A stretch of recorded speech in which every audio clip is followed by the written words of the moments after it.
Boa noite, meus amados. Privilégio estar aqui mais uma vez falando a este grupo tão especial de amigos, de pastores, neste tempo. Os meninos aqui da banda cantaram sobre a provisão de Deus, aquela que não falta, não é? Mas quando as coisas parecem que não estão acontecendo, quando essa provisão não for explícita, clara, quando não estivermos sentindo absolutamente nada, envoltos em uma sociedade cada vez mais secularizada, onde o nome de Deus é usado e abusado, mas sem fazer qualquer diferença na vida das pessoas. Há quem diga até que Deus é brasileiro. Mas onde está Deus? Homens têm se perdido, amando o poder, a política, as riquezas, a fama, envolvidos em conluios, alianças espúrias, impiedosos no poder, prostitutos no púlpito, nomes celebrando entidades. O que fazer quando tudo parece estar indo contra o que Deus na história esteve fazendo? O povo da aliança é perseguido. A teia do mal envolve o povo eleito. As doutrinas verdadeiras da palavra de Deus e as promessas são ignoradas. O que fazer? Talvez você já tenha pescado aí que esse é o contexto do livro de Esther.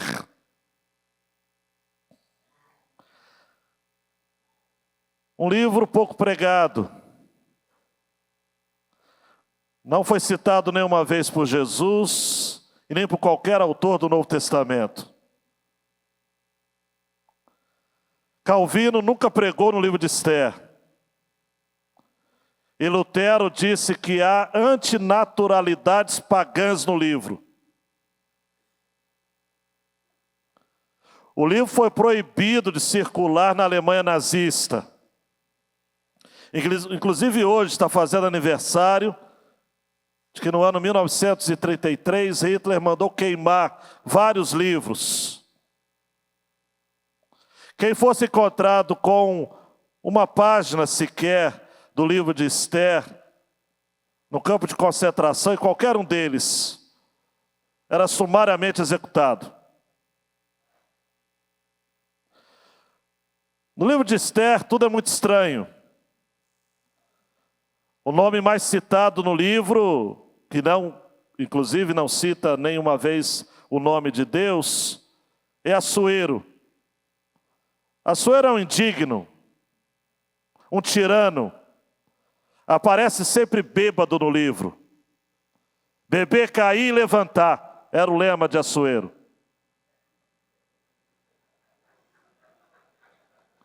São 10 banquetes no livro. Haja bebedeira. De repente, então, há uma perplexidade no ar.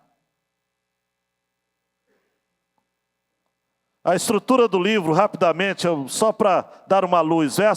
Capítulos 1 e 2, a festa de Assuero para mostrar as riquezas da Pérsia, um reino de 127 províncias, Irã, Iraque, Paquistão, porções da Turquia, dos Balcãs, da Rússia, do Afeganistão de hoje. Assuero, Xerxes I, tem o orgulho ferido, devido às derrotas do seu pai, Dario. Ele quer vingar-se. Um pouco do contexto desse livro, ou pelo menos dessa festa primeira, ali nos capítulos 1 e 2, para arrecadação de fundos, por isso que se mostra muitas riquezas, está no filme 300, que é um pouco fiel à história. Assuero é mostrado até como ator brasileiro, meio que rainha do carnaval, mas ignorando esta faceta, Assuero era maldoso. O bicho era ruim. Nos capítulos 3 e 4, há uma mobilização perversa, feita por um tal de Amã, que o nome dele significa magnífico.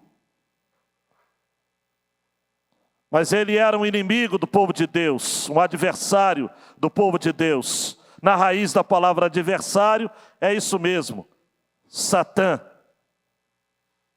Ele era o magnífico Satã.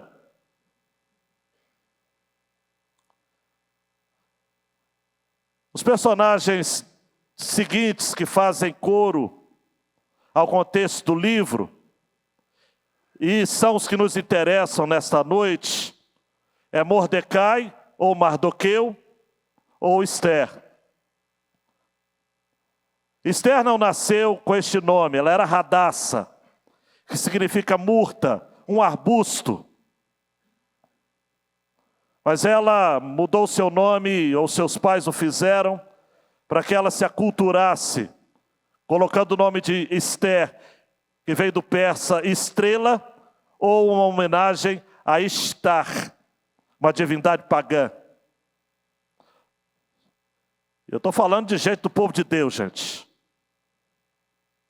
Ela fica órfã, muito nova, é adotada pelo seu primo Mardoqueu, que tem esse nome em homenagem a Marduk, uma divindade babilônia.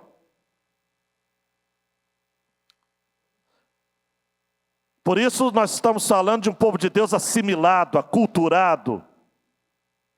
Ao contrário do que havia acontecido cerca de 1,5 séculos antes, onde Daniel, Ananias, Misael, Azarias tiveram seus nomes trocados, mas não tiveram sua fé mudada.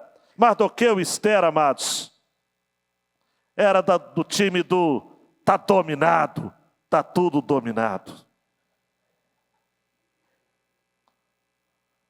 Mardoqueu diz no capítulo 2 de Esther, que ela jamais dissesse a sua origem. Não vou entrar em minúcias, mas Vasti, a rainha principal, foi deposta num ato transloucado de um bêbado Assuero. Depois, quando a ressaca acaba, ele vê a besteira que fez e fala: e agora? Nem rainha eu tenho. Ele sequestra mulheres em todas as províncias. Não houve desfile de beleza. Não há desfile de beleza no livro de Esther. Vamos parar de romantizar a Bíblia. Ela foi sequestrada, escravizada. Mas o Deus da divina providência, que o seu nome não aparece, mas ele está em todos os detalhes, fez com que Assuero, o bêbado, ficasse gamado em Esther. Ele a coloca em posição de rainha. Mardoqueu, por uma questão de fidelidade, lealdade ao rei, ele trabalha na porta do rei. Ele está sempre na porta do rei. E essa expressão significa que ele era um homem de confiança. Não sabemos se de primeiro, segundo ou terceiro escalão, mas ele era um cara bem-sucedido. Certa feita ele vê uma turma tramando aí uma conspiração e ele denuncia. Está lá no capítulo 2, a partir do versículo 21. Chega no capítulo 3, amados, há uma reviravolta. São várias reviravoltas no livro de Esther, não vai dar tempo de eu falar todas elas. Mas acontece que, ao invés de Mordecai ser homenageado, o endiabrado Amã o foi. Ele era acagita, Você vai lá em 1 Samuel 15, você vai ver um tal de Agag. Era um título real, Amalequita. Agag está diante de Saul e Saul poupa. Samuel chega e passa o cerol, mas não sem antes repreender Saul. Séculos se passaram e a divina providência fez com que nós tivéssemos Mordecai, que era descendente de Saul, era um benjamita, diante de Amã, um descendente de Agag. Era a oportunidade que Mordecai tinha de redimir a história de Saul. E de certo modo ele fez. Amã fica incomodado porque o único que não se ajoelha diante dele é Mardoqueu. Pela lei de Deus ele poderia se ajoelhar. Mas ele falou não. Pela minha história, pela história do meu povo, eu não vou fazer isso. E todas as vezes que você se posicionar diante do status quo, diante da maioria, você vai sofrer o quê? Retaliações. Severas retaliações. Seja mais do mesmo, e você sempre será bem-sucedido. Seja ousado, diferente. Você sempre vai estar com a cabeça a prêmio. Na igreja também é a mesma coisa. Amã fica injuriado com essa situação. E o capítulo 3 termina com ele e Assuero enchendo a cara, para variar. Se assentaram para beber. Não sem antes planejar, lançar sortes. Daí vem Purim, no hebraico, sortes. Para que um ano depois, exatamente um ano, 12 meses, não apenas Mordecai seria morto, mas todos os judeus de todas as províncias. Eu não sei, amados, e os estudiosos também não sabem de onde Amã conseguiu aquela dinheirada toda. Assuero esbugalhou o olho assim, quando Amã prometeu dar uma bagatela de toneladas e toneladas. Algo em torno de 340 toneladas de prata. Assuero, que estava querendo grana, porque a guerra contra a Grécia estava consumindo muitos recursos, topou na hora. E aí, enquanto Amã e Assuero enchem a cara na cidadela de Suzã, Mordecai resolve agir, chamando Esther para uma convergência. E aqui eu chego ao nosso tema. Mardoqueu, um homem de idade, ele havia dito a Esther: fique quieta, não fale de onde você é. Mas de repente ele muda de ideia. Esther é uma jovem encantada, de escrava a rainha. Ela não tinha nada que se comprometer com a causa de um povo que ela nem se sentia parte. Mas de repente algo acontece, amados, de sobrenatural. E não fica pensando que foi um ímpeto nacionalista, não, gente. Foi coisa de Deus. Mardoqueu e Esther planejam uma convergência para mudar aquela história. Então abra sua Bíblia em Esther capítulo 4.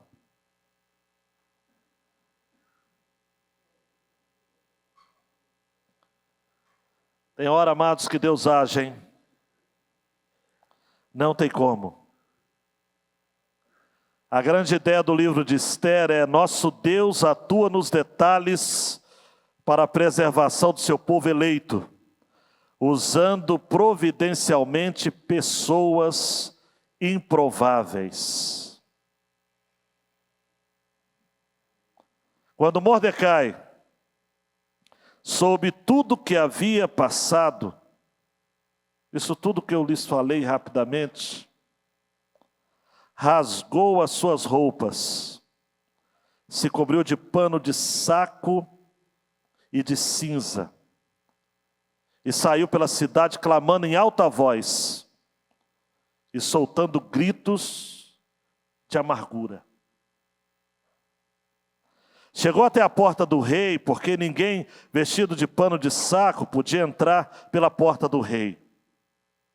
Em todas as províncias aonde chegava a palavra do rei e a sua lei, havia entre os judeus grande luto, com jejum, choro e lamentação. E muitos se deitavam em pano de saco e em cinza. Então as servas de Ester e os eunucos vieram e contaram a ela o que se passava. A rainha ficou muito aflita. Mandou roupas para que Mordecai pudesse tirar a vestimenta de pano de saco e se vestisse, mas ele não aceitou.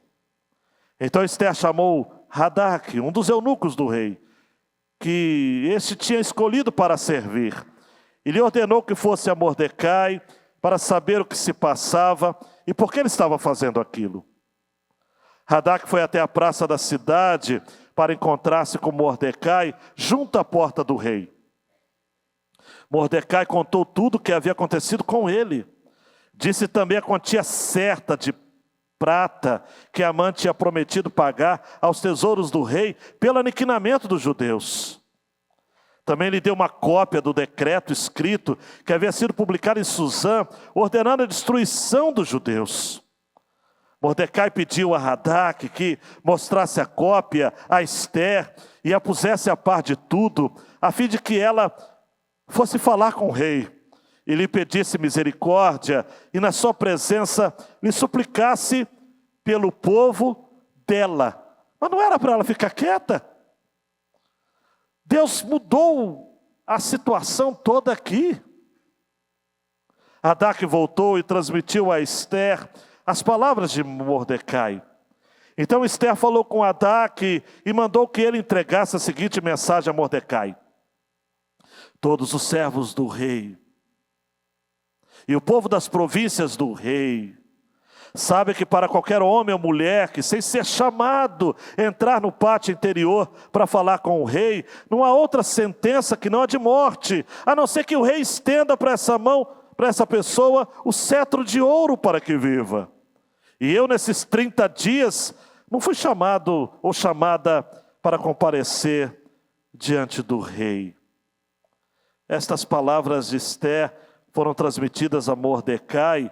Então Mordecai pediu que respondessem a Ester. Se segurem, amados. Não pense que por estar no palácio real, você será a única entre todos os judeus que conseguirá escapar.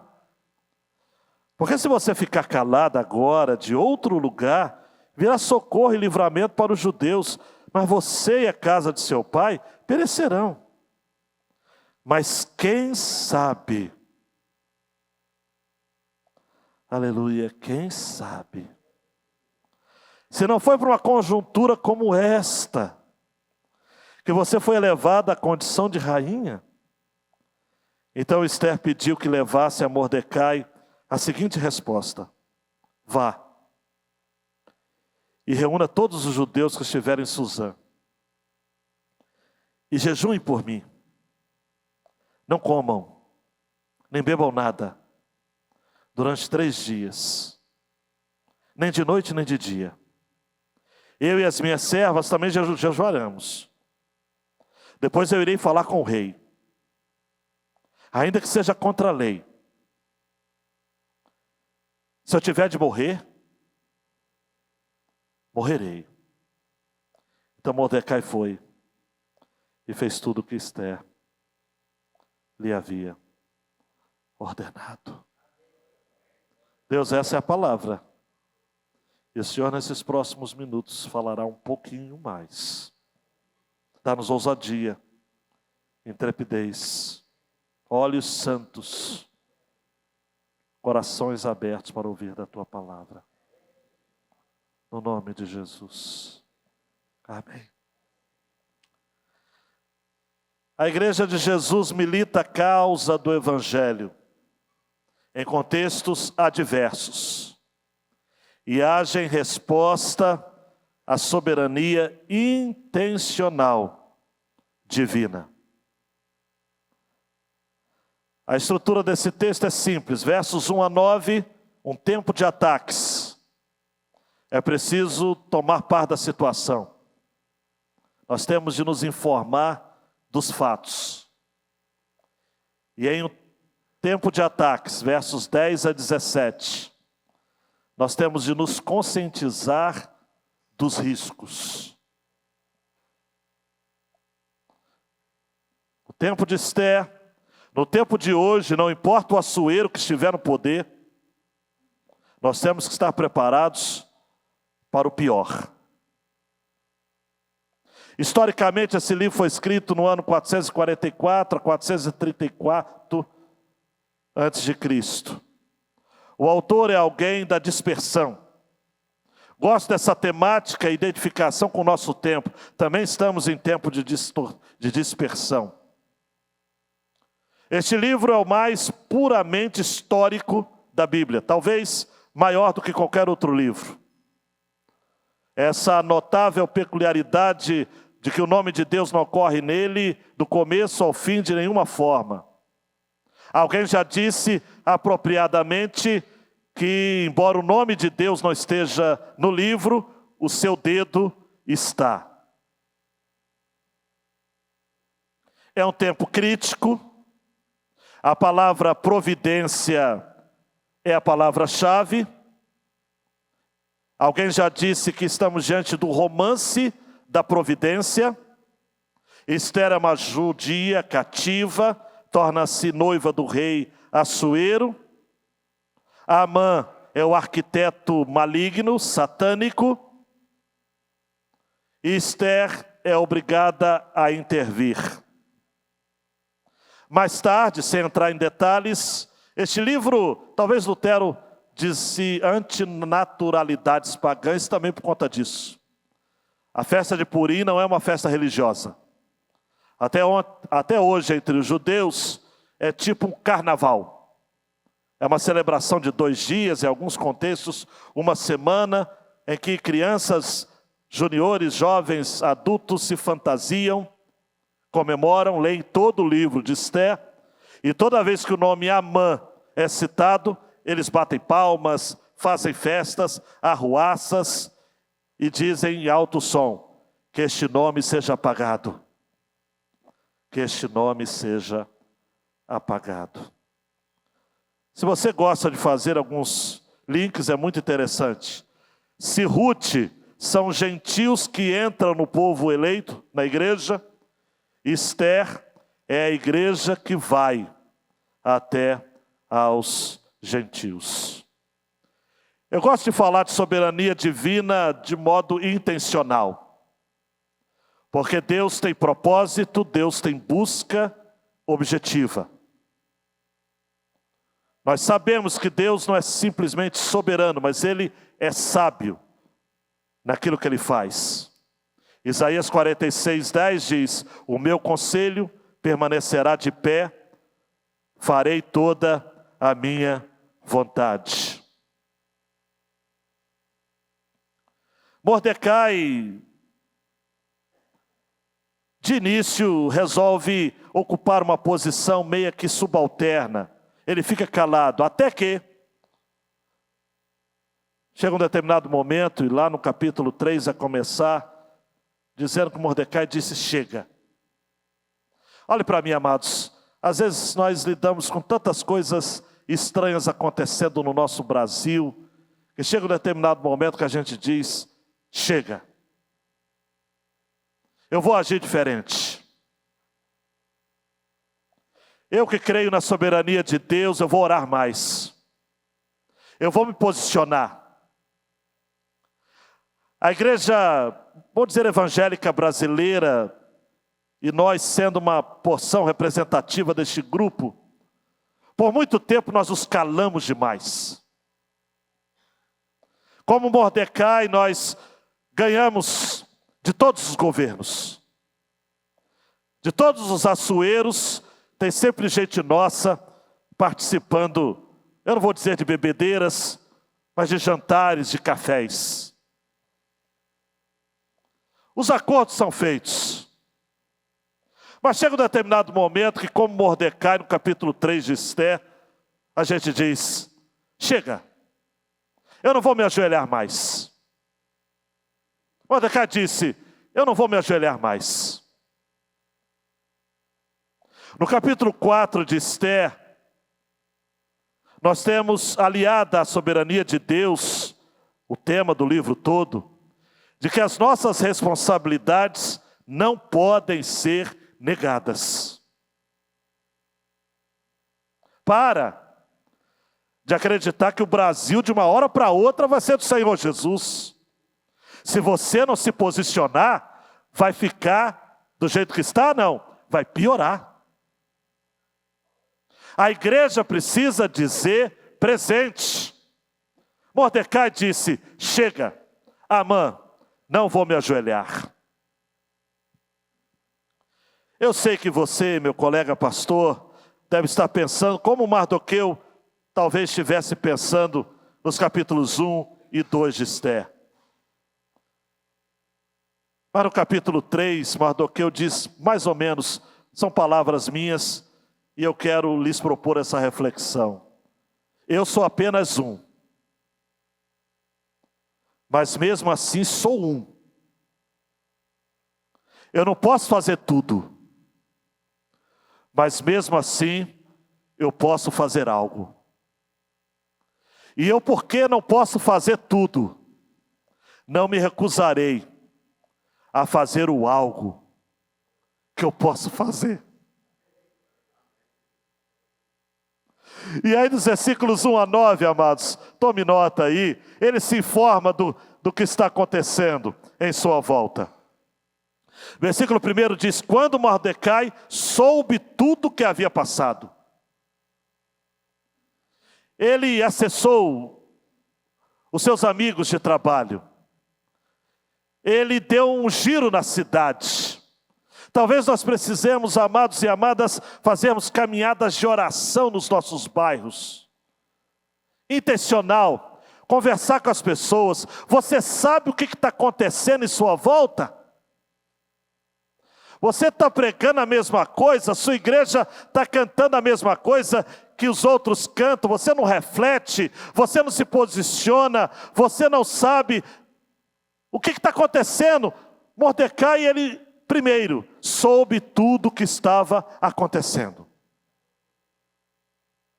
E aí ele resolve agir. Só que a sua ação não é precipitada, motivada por um emocionalismo besta e barato. Ele se rasga em suas vestes, ele se cobre de pano, ele sai pela cidade, ele clama em alta voz, ele fala: tem alguma coisa errada acontecendo no reino da Pérsia. Eu sou um porteiro, mas eu sou homem de Deus.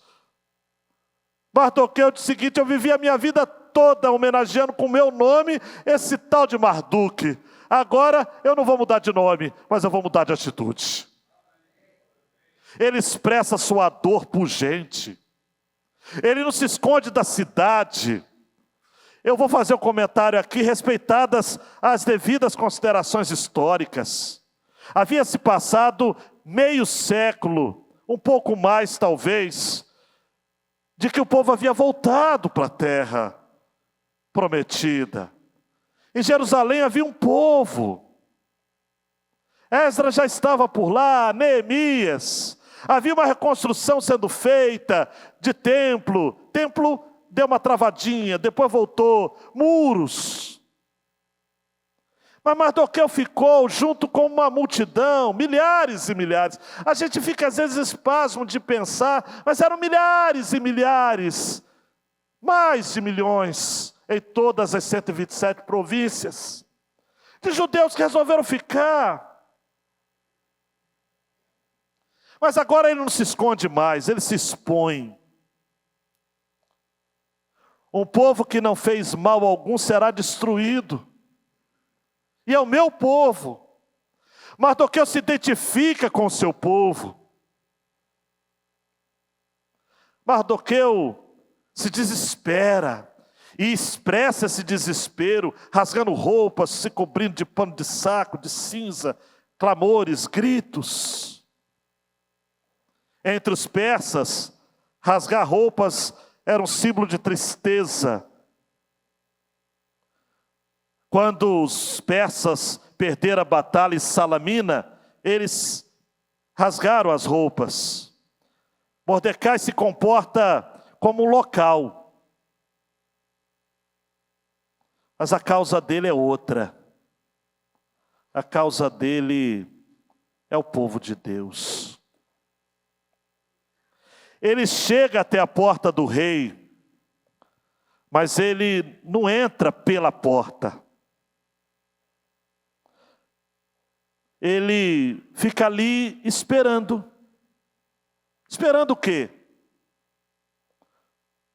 Esperando que Esther fosse até ele ou enviasse alguém para que ele lhe mandasse um recado. Esther é avisada, você está com o texto, que depois daquela consternação contagiante, porque quando um homem, amados, Deus não precisa de muita gente para fazer um avivamento, Ele só precisa de um homem.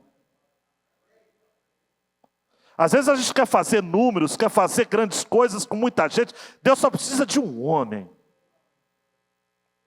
O profeta Ezequiel, o Senhor está dizendo, eu procurei apenas um homem para ficar na brecha. D.L. Moody foi tocado quando na Inglaterra ele ouviu que o mundo ainda está para ver o que Deus pode fazer através de um homem que se entrega, que se submete a Ele. Versículo 3 já tem outros judeus também, com grande luto, jejum, choro e lamentação. Muita gente se deitando. Amados, assim como o pecado é altamente contagioso, o avivamento, a santidade também é. Foi igual, amados, fogo em lenho seco.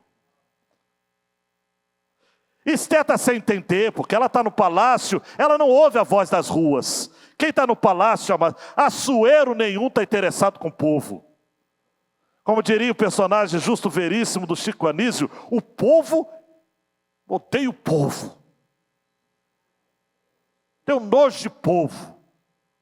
Esther está ali, mas de repente ela vê, olha, é o meu tio, é o meu primo. Diz o texto, amados, que ela está aflita. Muito aflita no original. Muito se doeu. Manda roupas para Mardoqueu, mas Mardoqueu não quer roupa, amados. Mardoqueu não aceita as roupas que Esther lhe havia mandado. Ele está resoluto. Eu quero tornar Esther conhecedora do que está acontecendo nos bastidores do reino da Pérsia. Eu disse a ela 2 vezes no capítulo 10, versículos 10 e 20, que era para ela negar de onde ela era. Mas agora eu quero que ela mostre a sua cara. Mostre o seu povo. Defenda o seu povo. Chegam momentos, amados, que a igreja precisa dizer a que veio. Parar de colocar a declaração de missão na fachada ou no PowerPoint. Tem que botar no coração do povo. É hora de decidir quem ela é. Por alguns anos, Esther foi do harém, onde vivia uma vida submersa na cultura persa. 1 ano só de preparação. Raízes judaicas, ela nem tinha mais. Eu acho que se passasse por Esther e chamasse Radassa, ela nem atendia. Mas ela não pode mais viver assim. A igreja não pode viver só de eventos mirabolantes, só de coisa para dentro, amados. Chega de agenda para dentro, a igreja só pensa para dentro. Nossa denominação também precisa pensar mais para fora. Nós temos um despertamento. Não há como pertencer ao povo de Deus e ao mesmo tempo ser filha do mundo. Não tem como ser um cristão secreto e um pagão público. Mardoqueu falou, Esther, você vai ter que escolher. E nós também precisamos. Radak é o enviado. é o eunuco enviado. Versículo 7 vai dizer que Mordecai conta tudo o que havia acontecido com ele. Disse até a quantidade certa de prata que Amã tinha prometido. Ele fez o apanhado, amados. Mordecai não se utilizou de fake news. Contou tudo direitinho. Não é boato. Também não é um achismo inconsequente. Ele falou, o texto diz assim, amados, a Bíblia é preciosa. Só o pó da Bíblia vale ouro. Olha só aqui, amados. Versículo 7 diz que ele contou até a quantidade certa de prata. Ainda deu uma cópia do decreto. Versículo 8. Diz o seguinte, olha, vai acontecer isso, isso, isso. E outra coisa, o decreto já foi publicado no Diário Oficial. Hadaque, mostra para Esther. Coloca ela a par de tudo.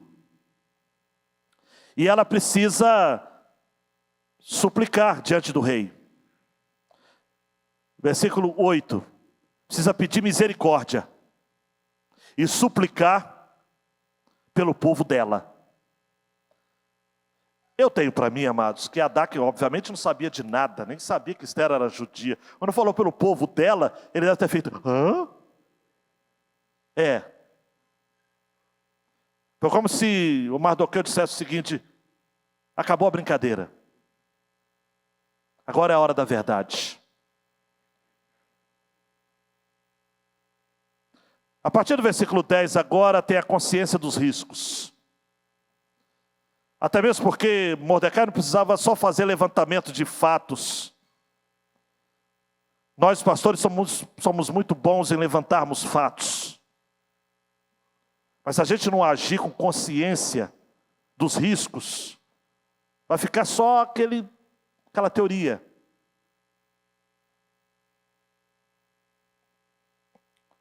Hadaque chegou e falou o seguinte, Esther, rainha, é isso, isso, isso. A mensagem é essa, essa, essa. Esther manda de volta o ataque, coitado, mas ele era eunuco, era para isso mesmo. Vai e volta e fala para Mordecai o seguinte. Eu não sei se ele está sabendo que chegar diante do rei é um perigo. Porque se ele não estender o cetro na direção de quem lhe aproxima, olha, é morte na certa. E esse homem, ele é mau com mulheres, né? Ele fez uma coisa terrível com Vasti. O que não vai fazer comigo? Uma comentarista chamada Joyce Baldwin vai dizer que o acesso ao rei era estritamente controlado. Assuero precisava ser protegido de atentados contra a sua vida. E quanto também de amolação dos problemas das pessoas. Ele dava audiências, mas mediante convite pessoal. Nem a sua mãe poderia se aproximar dele sem ser chamada. Sua esposa, muito menos. Mardoqueu ouve o recado. E ainda, só um minuto. Esther ainda disse, olha, tem 30 dias que eu não vejo ele. Ele está se agradando das outras e comigo nada. Nisso, Mordecai recebe essa palavra e diz, um dos versos mais conhecidos de toda a Bíblia, e de Esther é o mais conhecido. Mordecai disse, versículos 13 e 14, na NAA, não pense, Esther, não pense, igreja, não pense, povo de Deus, não pense, pastores batistas fluminenses, que o fato da gente estar, de você estar no Palácio Real, protegido pelo Estado, e no Brasil há uma liberdade religiosa. Temos pessoas nossas em qualquer governo de Assuero que assumir. Mas num contexto real, secularizado, humanista, não pense que você será a única entre todos os judeus que conseguirá escapar. E digo mais, Se você ficar calado agora de outro lugar, não tem o nome de Deus, mas eu tenho para mim que aqui cabe. De outro lugar. Que lugar? Virá socorro e livramento para os judeus. Mas você e a casa de seu pai perecerão. Agora, quem sabe, se não foi para esse tempo, para essa conjuntura, que você foi levantada como rainha? Será que não é para essa ocasião?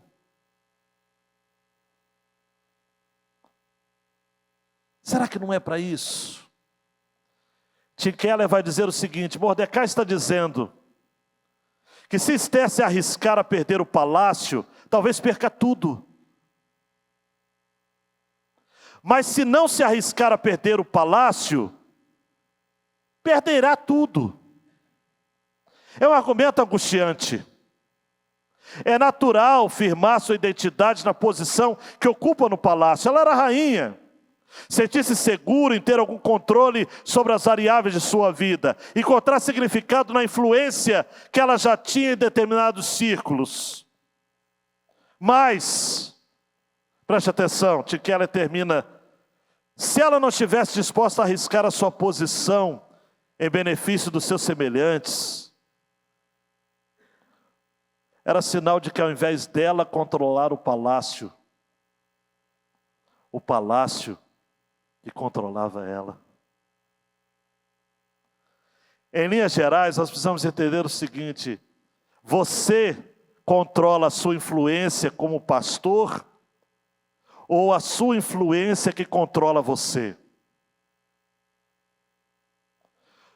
Porque existem situações, amados, no contexto da Pérsia que nós estamos vivendo, que se a gente quiser se isolar dizendo que está tudo bem para a gente, que o Brasil que exploda, a gente pode fazer. Existem ministérios encastelados. Existem igrejas que não fazem diferença nenhuma na comunidade. Eu estava no seminário, ouvi o falecido Exaltino pregar, quando ele era pastor em Brasília, que havia uma rua, uma igreja e uma padaria. A padaria fechou, no outro dia sentiram a falta. A igreja fechou, depois de meses, é que foram pensar: cadê a igreja? Não havia diferença. Então Esther está diante de uma chamada de atenção. E como pastores, nós precisamos entender isso que está acontecendo. Convergência implica em envolvimento, ação, atitude. É ir na direção de algo.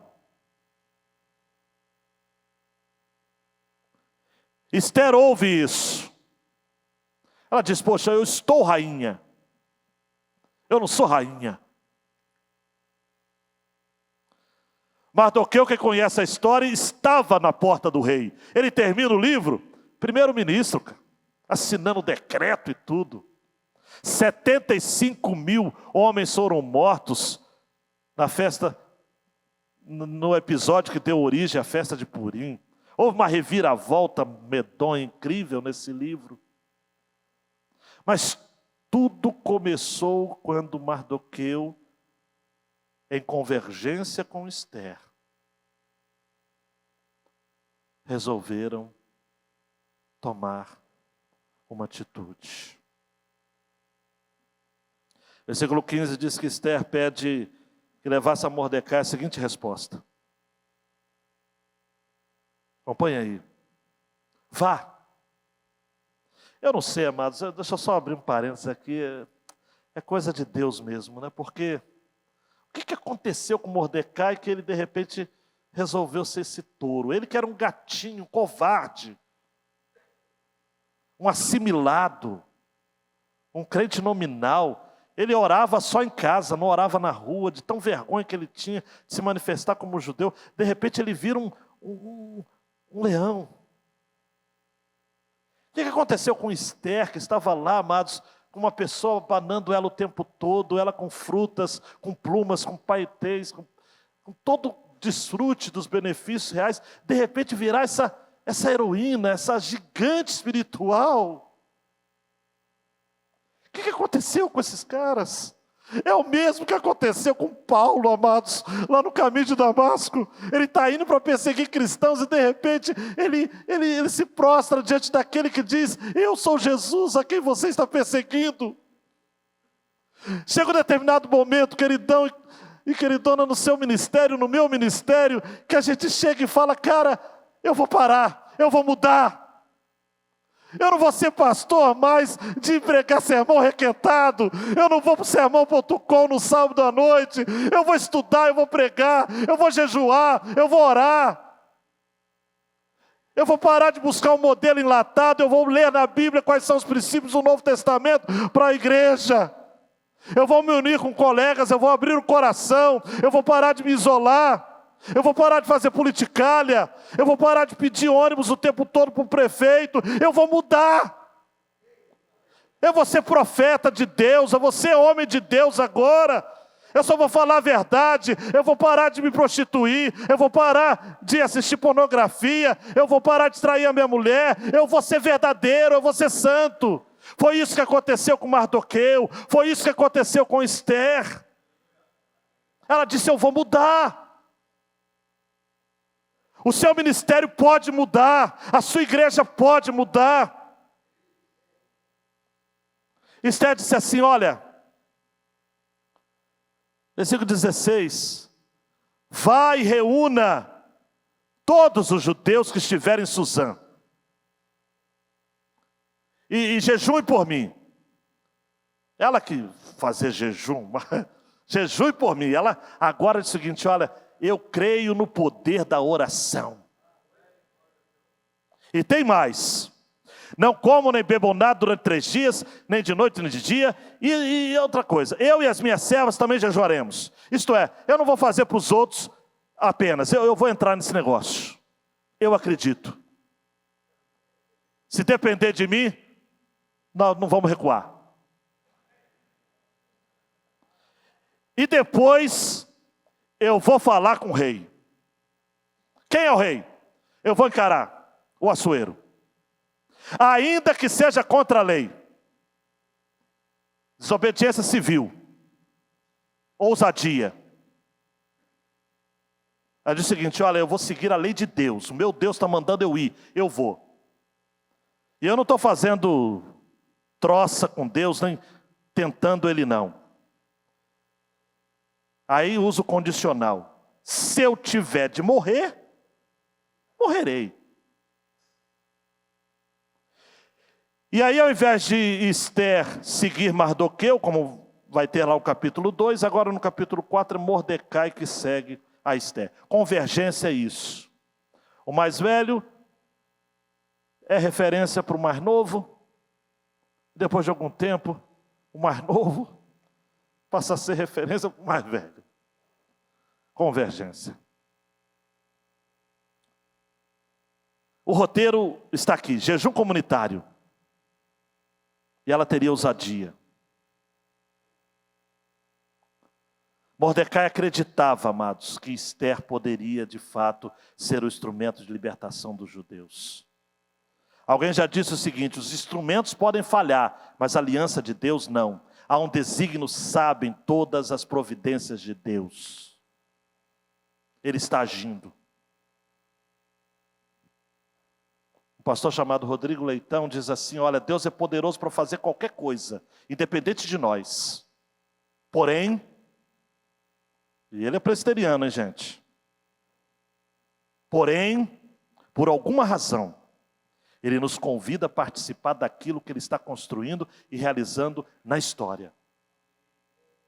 Dessa maneira Ele age em nós e através de nós. Mas se por alguma razão deixarmos de caminhar na direção de realizar a vontade de Deus, ainda assim ela será feita, porque Ele é o Senhor sobre tudo. Por isso que Mardoqueu falou o seguinte: olha, Deus vai vir ajuda de outro lugar. A questão não é Mardoqueu, a questão não é Esther. A questão é o Jesus, o Cristo que já estava agindo por meio deles. E se eu tiver de morrer? Morrerei. Se eu tiver que deixar o ministério por conta de uma turma que está se levantando contra mim e me impondo recursos carnais para administrar a igreja de Jesus. Se eu tiver de sair, sairei. Se eu tiver de perder cartaz junto à municipalidade, às autoridades constituídas, eu vou perder. Eu vou falar a verdade. Amados, vou deixar para vocês apenas Marcos capítulo 13, 11 e 12. Jesus dizendo: quando pois levarem vocês para os entregar, não se preocupe com o que irão dizer, mas digam o que lhes for concedido naquela hora, porque não são vocês que estão falando, mas o Espírito Santo. Um irmão entregará a morte a outro irmão, o pai entregará o filho, haverá filhos que se levantarão contra os seus pais e os matarão. Esther, amados, não esperou. A gente demora muito para agir. Esther agiu imediatamente. Ela entendeu a vontade de Deus e obedeceu. Tem coisa, amado, você não tem que pedir sinal. Você tem que fazer. Obedecer. Perguntaram para uma missionária: como foi seu chamado? Ela falou: não teve chamado. Eu ouvi a voz de Deus e obedeci. E ela avança. Ela é corajosa. Ela se expõe. Ela assume riscos. Se pereci, pereci. Se um guarda enterrar uma espada em meu corpo, morro fazendo o que é certo. Caminhando para as aplicações finais, tem um livreto fantástico do Paul Tripp, em que ele fala sobre o ministério pastoral. Ministério pastoral é guerra. A gente nunca vai ter sucesso no pastorado se a gente viver com uma mentalidade de paz, ele diz nesse livro. A batalha fundamental do ministério pastoral não é com os valores da cultura circundante. Não é a luta com pessoas resistentes que não parecem estimar o evangelho. Não é a luta pelo sucesso dos ministérios da igreja. Não é a luta constante por recursos e pessoas para atingir o alvo da missão. Não. Se segura aí na cadeira.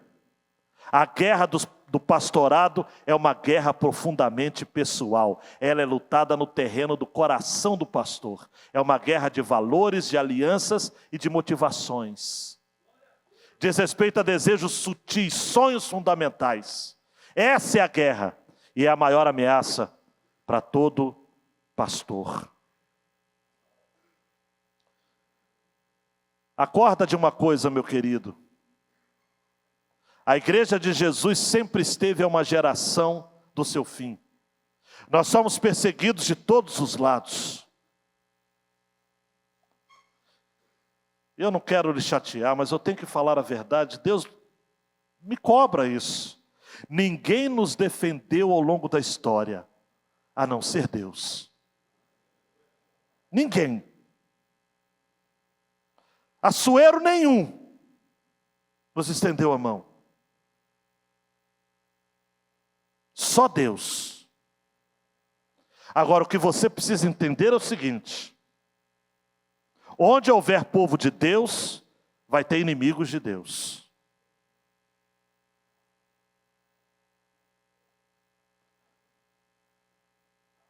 E onde houver inimigos de Deus, Deus vai levantar homens e mulheres de Deus. Mesmo que seja os improváveis. O Mardoqueu que já estava secularizado, assimilado, mais para lá do que para cá. De repente Deus diz: Mardoqueu, eu quero você agora um gigante, me representa. E permita a franqueza de dizer que talvez Deus tenha dito para Mardoqueu: Mardoqueu, você me representa. E Esther, de rainha da beleza e santa judia, de um símbolo sexual em intercessora fervorosa, da vida indolente do ar em real, para a aventura arriscada de falar e se identificar como o povo de Deus. É o meu povo. É o meu povo. jejue por mim. Eu vou chegar na presença do rei. Eu tenho uma estratégia, vou fazer 2 banquetes. Não vai dar, obviamente, para entrar em detalhes aqui. Eu vou fazer diferença. Não tenha medo de ser perseguido, gente. Tem muita gente chorando por perseguição, mas vai piorar, e não sei o quê, e o açoeiro meu é melhor do que esse. Amados, sempre, não tem um malvado favorito, tem um açoeiro favorito, mas não adianta. Tudo é ruim. Tudo é ruim. E a perseguição, ela faz a igreja crescer, faz os mardoqueus saírem do armário, no melhor sentido da palavra. No melhor sentido da palavra. Tá? Mardoqueu. Saiu do armário, se posicionou.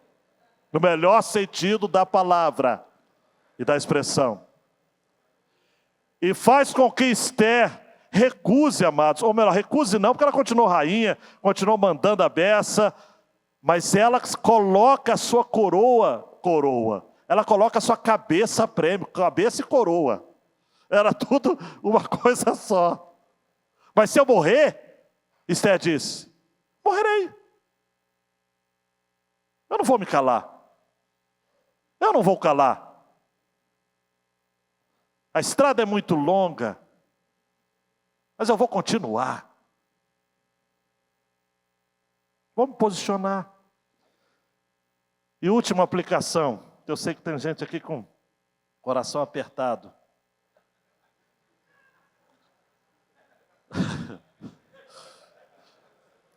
Vamos lá comigo. Nós temos de ter a consciência de como devemos lutar essa guerra. Quando não adianta entrar nessa guerra de qualquer jeito. Olhe para mim, amados. Não tem que lutar essa guerra com florzinhas. Tem que entrar para valer.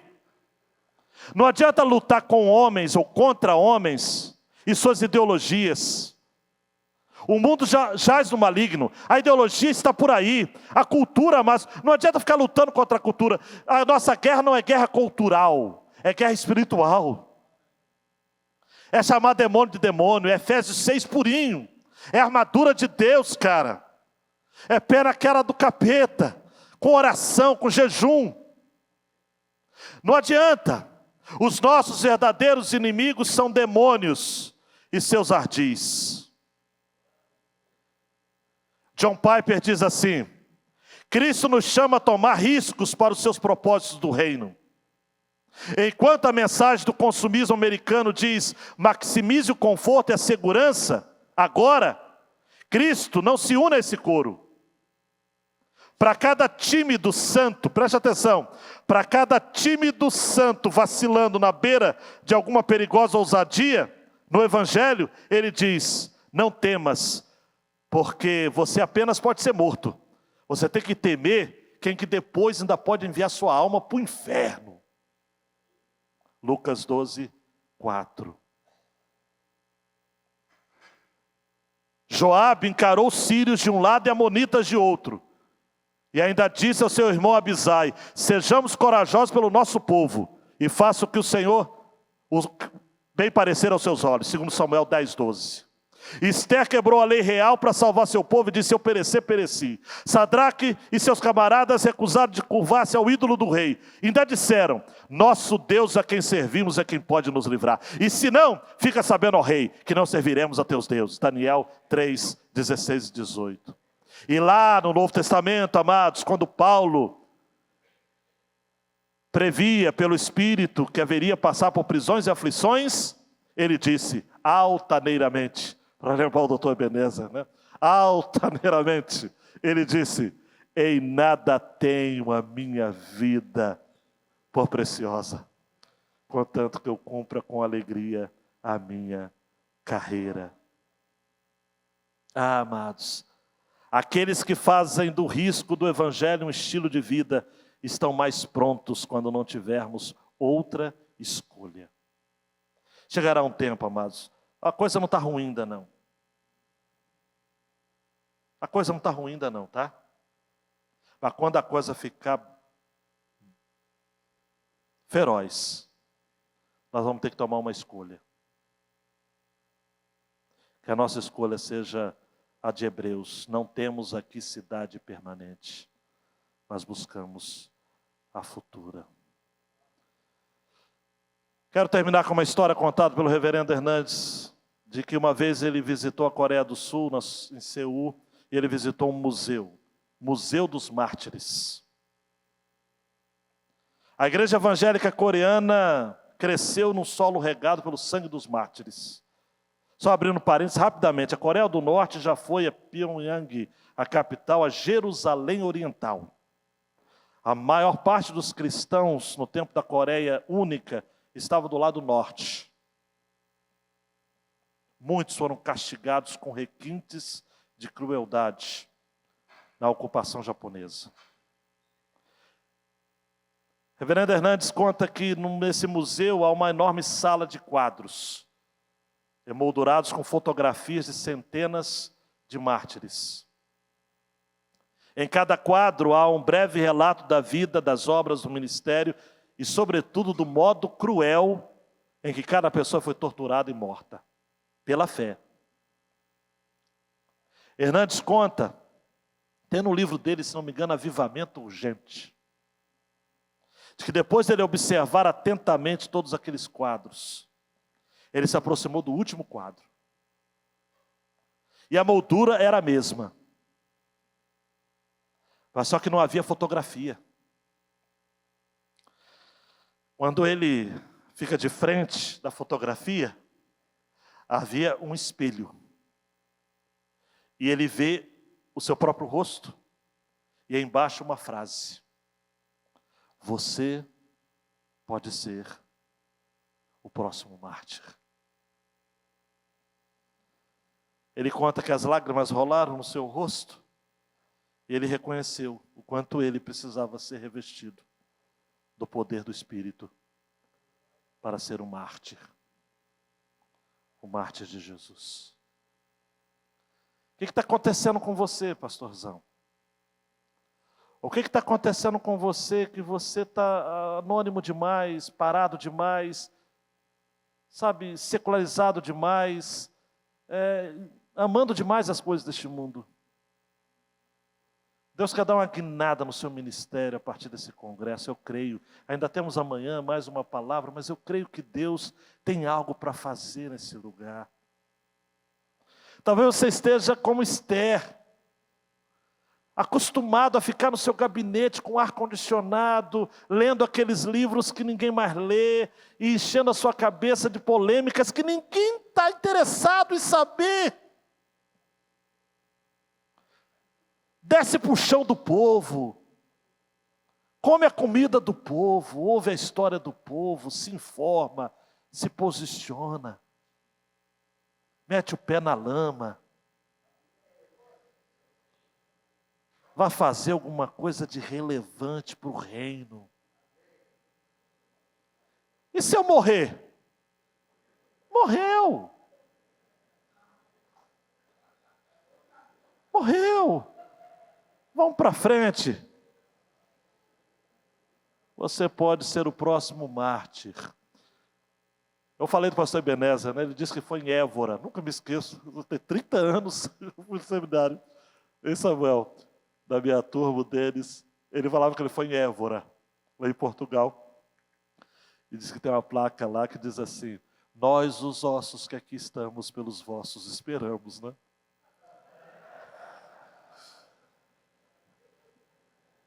Não dá, gente. A gente só tem uma vida. Vamos entregá-la para Jesus e para a sua missão. Fica de pé, queridão, queridona. Ah, Deus.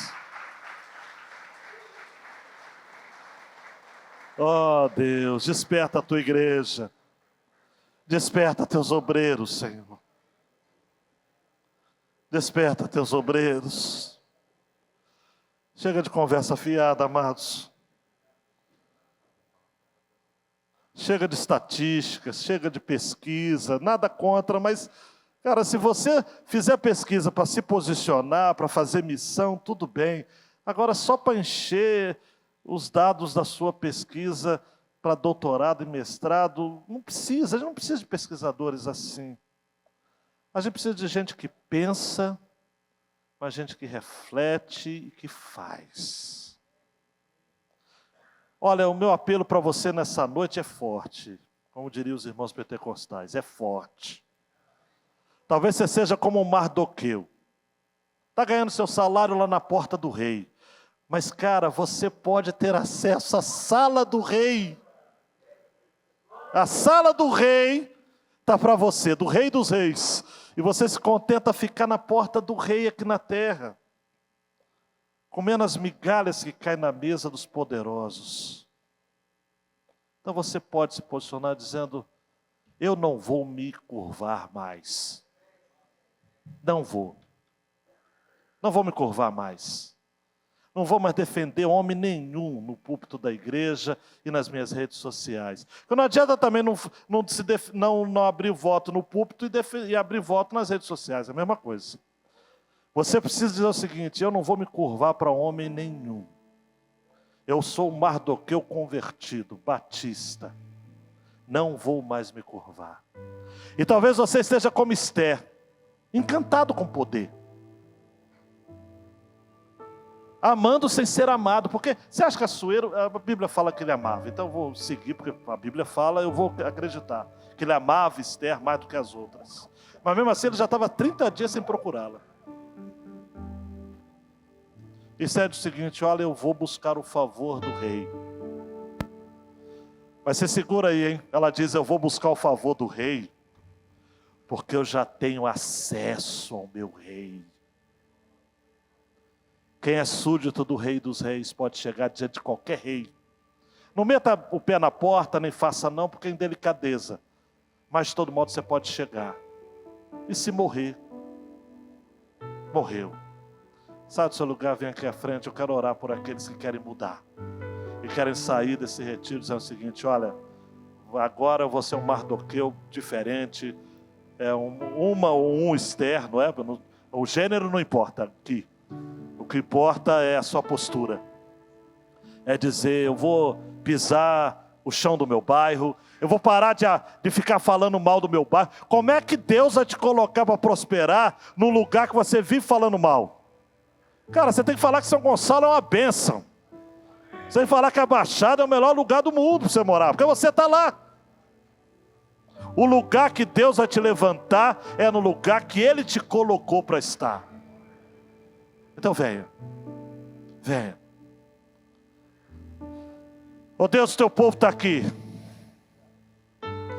Teu povo ouviu essa palavra. Teu povo acolheu no coração. Teu povo está cansado demais. Mais do mesmo. As coisas acontecem, tudo a mesma coisa. E cada domingo a mesma coisa. E cada quarta a mesma coisa. E a gente está doido para mudar de ministério, porque a gente acha que vai mudar se a gente mudar de igreja. Se você não mudar, nada vai mudar. A questão não é geográfica. A questão é espiritual. A questão não é você ter 10, 15 membros. Ou 10 mil ou 15 mil. A questão é você estar diante de Deus dizendo o seguinte: eu agora em diante, eu vou me posicionar. Eu vou ser um, mas eu vou ser o único. Aquele a quem o Senhor quer levantar neste lugar para fazer diferença. Deus não tem um outro você. Você é único. Mardoqueu, Esther. Convergência. O mais velho instruindo a mais nova. A mais nova regendo e governando o mais velho. E a igreja se mistura. E nessa sincronia de gerações, nessa convergência, muitos aqui de joelhos, Deus, o Senhor sabe que a gente tem ouvido ali no jardim de oração. Aqui não é apenas porque está no público, Senhor. Tem gente aqui que no privado só sabe chorar. Tem gente aqui que está sem dormir, Senhor. Tem gente aqui que tem filho desviado do Evangelho devido à malignidade dos amantes que estão dentro da igreja. E a gente fica cansado, Deus. E a vontade é ser um Mardoqueu à moda antiga. Um Mardoqueu antes da conversão. achar que está tudo bem, que a gente está na Pérsia, mas está seguro. Ninguém está seguro na Pérsia. O povo de Deus não nasceu para estar seguro na Pérsia. Na Pérsia, sempre nós vamos ser perseguidos, sempre nós vamos ser provados. Mas na Pérsia, o Senhor vai usar do sobrenatural para fazer diferença, para levantar livramento, salvação, providência.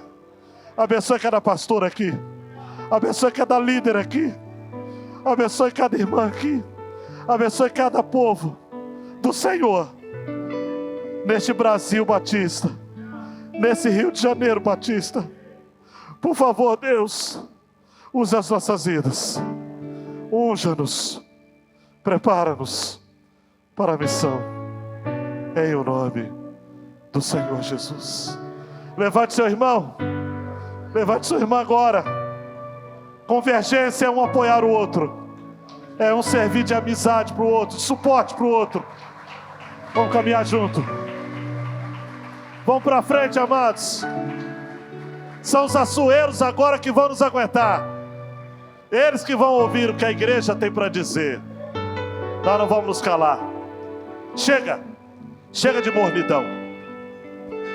Eu quero mais de Deus, eu quero um avivamento, eu quero fazer diferença nessa nação.